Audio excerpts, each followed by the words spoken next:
இந்த காணொளிய பார்க்கறதுக்கு முன்னாடி தமிழ் ஜனம் யூடியூப் சேனலை சப்ஸ்கிரைப் பண்ணாம நீங்க பார்த்துட்டு இருந்தீங்கன்னா கண்டிப்பா சப்ஸ்கிரைப் பண்ணிட்டு நீங்க பாருங்க.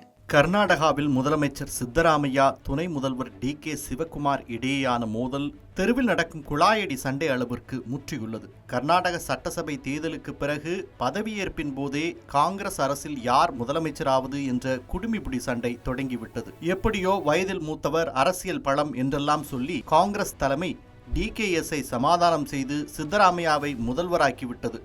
அத்தோடு நின்றிருக்கலாம்.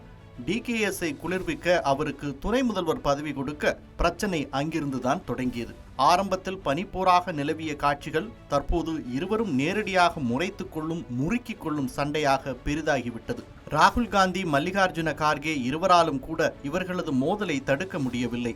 அமைச்சரவையில் ஆதரவாளர்கள், தலைமைச் செயலகத்தில் அதிகாரிகளை வைத்து மோதிக்கொள்வது, கோப்புகளை கிடப்பில் வைப்பது என நாளுக்கு நாள் மோதல் முற்றி வருகிறது. இதற்கு உதாரணமாக டி.கே.எஸ் உதவியாளர் ஆஞ்சநேயா முதல்வர் சித்தராமையாவின் சிறப்பு அதிகாரி தன்னை அனைவர் முன்னிலையிலும் செருப்பால் அடிப்பேன் என்று கூறியதாக புகார் தெரிவித்துள்ளார். கர்நாடக எதிர்க்கட்சித் தலைவர் அசோகா இருவரின் மோதலால் கர்நாடக மக்கள் காங்கிரஸ் அரசின் மீது நம்பிக்கை இழந்துவிட்டதாக கூறியுள்ளார். டி.கே.எஸ் முதல்வராவதற்கான ஆதரவு அதிகரித்து வருவதாக செய்திகள் பரவி வரும் நிலையில் அது குறித்த கேள்விக்கு இல்லை என்று டி.கே.எஸ் மறுப்பு தெரிவிக்கவில்லை. மறுபுறம் என்னை தவிர கர்நாடகாவின் முதல்வராக யாரையும் மாற்ற முடியாது என்று டெல்லிக்கே சென்று மிரட்டுகிறாராம் சித்தராமையா. நடுவில் மாட்டிக்கொண்டு முழிக்கும் கர்நாடக மக்களின் நிலைதான் கொஞ்சம் பரிதாபம்.